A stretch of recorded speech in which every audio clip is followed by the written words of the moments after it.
It was a reading/interview at Perry's Bar in Fairfax last September, which was great. So we're glad to be here tonight. So I'm going to read, the theme is vision. I'm going to read 3 pieces. The first 2 are excerpts from longer essays. So the first piece is about my childhood religious vision, understanding. The second one is about a clash of spiritual visions between myself and my mom. And then the third one is a very short poem about appropriate for Valentine's Day, romantic vision, and I may even say in that one you'll find not just vision, but a smidge of wisdom. So, first, this is the first part of the essay, of an essay called My Trinity. This is the first of 3.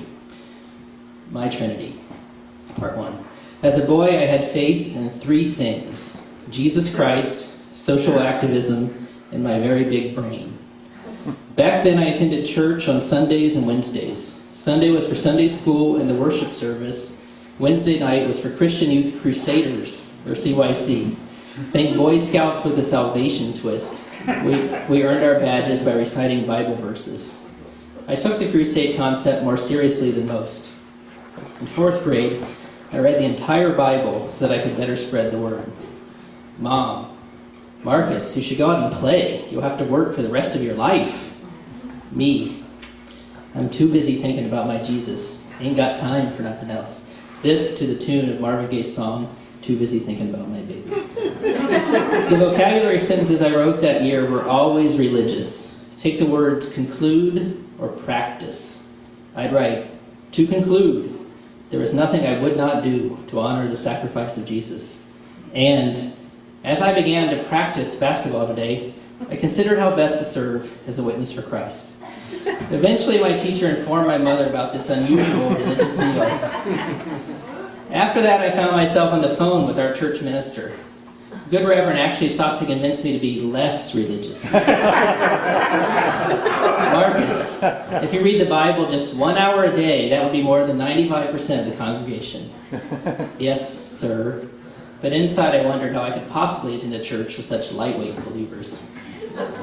During 6th grade, I wrestled with how to witness to my fellow classmates that Jesus had died for their sins. But I never actually did it. I figured my chance would come when I became a minister myself someday. That seemed like the only possible outcome for a fine young Christian like me. But before that happened, 8th grade rolled around and I had an enormous crush on Nora Turner. Nora was Marion the librarian in our school production Music Man, and I was the hapless Mayor Shin.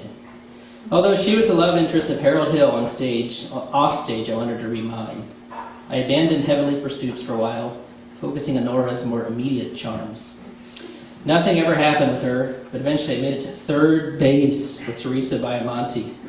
I wasn't worried about witnessing anymore, preferring instead to ponder the lovely features of the many attractive girls in my midst. Jesus stared down dejectedly. Not all was lost to puberty. In the midst of this horny surge, I became very saddened by the plight of the homeless.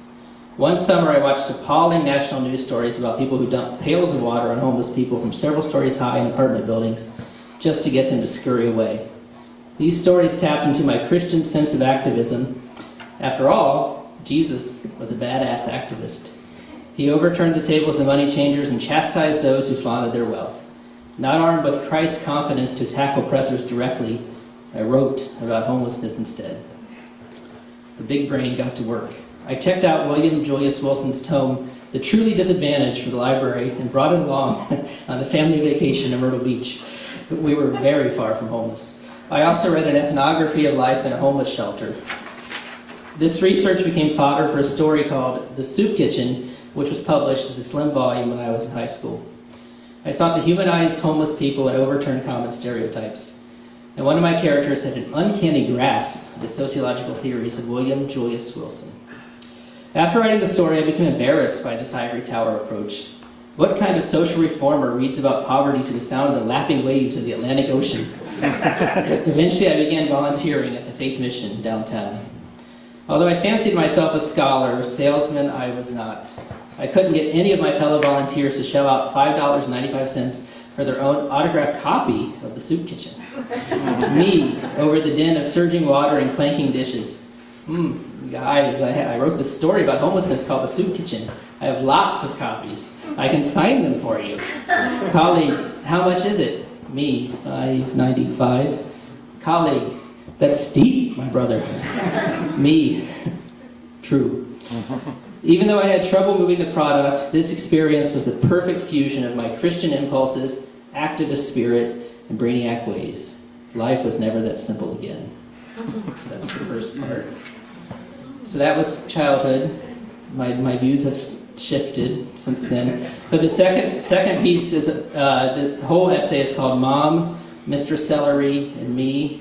And the first part of that essay, the first section of that essay is called Chakras versus Calculus. So, a lot of setup there. Okay. My mother believes in ionic detoxification. I do not. In an ionic detox, a person takes a foot bath in warm water sprinkled with salt. 2 electrodes swirl the water. Over the course of 30 minutes, the water discolors, becoming reddish-brown and sometimes black. Ostensibly, the discoloration proves that various toxins have left the body. Black water, for example, means the toxins have left the liver. The alternate explanation is much less emotionally satisfying, that electrolysis discolors the water in an easily explained act of chemistry. An ion is a molecule that can have a positive or negative charge and causes discoloration of the electrodes. After all, Barbie dolls placed into foot baths have yielded discolored water. Toxins, schmoxins. During the 2011 holidays, I was home with my family. My Uncle Ed, also a visitor that week, enjoyed 2 foot baths. After a day out, my wife and I returned as the first bath was in progress. We heard Mom's enthusiastic proclamations about the benefits of the bath. I ignored all of this, having long harbored doubts about Mom's belief system. My wife took a more scholarly approach, furtively looking up citations about ionic detox in our bedroom. That night, we both concluded that ionic detox is a sham, but we resolved not to make any fuss about it.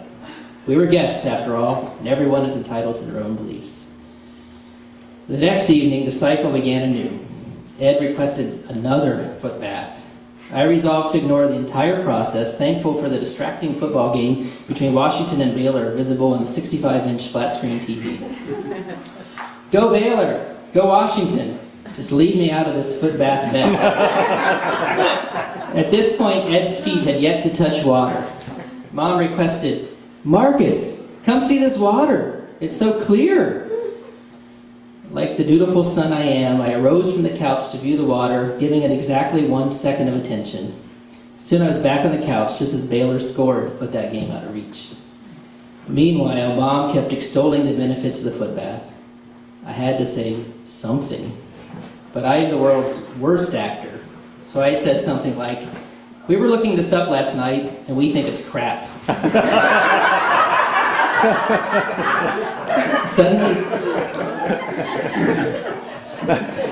Suddenly, tension was in the air. Belief systems were clashing. The icy rationalism of the Enlightenment pitted against the mystical beliefs of the ancients. Chakras versus calculus. Reluctantly, I detailed our previous evening's scholarship. Eventually, I retrieved the iPad from the bedroom and pulled up the website that had most stoked our doubts. From there was a short hop to YouTube, which contains a video of a carrot getting a foot bath and also producing ground water. After that, there was nothing for it but to search for a carrot to receive similar abuse in our very own home. We wanted to compare the water discoloration caused by the carrot to Uncle Ed's brackish brew. Alas, no carrot was in the crisper, so we settled for a piece of celery. While receiving his foot bath, Ed set forth the details of our experiment. Our goal was to have as controlled an environment as possible. Mom scrubbed the ionizer clean after Ed's bath, and then we put Mr. Celery into a fresh batch of water. The celery caused some slight discoloration, but I had to admit that it was nothing like Ed's. Did this mean toxins had indeed escaped from Ed's body? Was his liver much improved? My wife and I held fast that this was not the case. It was just the celery was a poor conductor. As I sat morosely, Mom asked, is there anything you're not skeptical about? I pretended not to understand her question and then mumbled a non-response. For more bodily than usual, the gulf between us was clear. I wish things were different, but I knew they would not be. So then last is a short poem called On the Difference Between Your First and Second Marriage. My wife is not here to hear this, but I did send it to her, of course. So second. Good point. Yeah. So, okay. When you're married the first time, you think that love means you can throw any number of obstacles in the way and the bond will somehow survive. When you're married the second time, you know that love means you should avoid as many troubles as you can in the first place. First time around, the problem is hubris. Didn't think it would be so emotional. Second time around, the solution is humility. First time around, the problem is hubris. Second time around, the solution is humility. The first had its time, place, and reasons, but the second will endure. Thank you.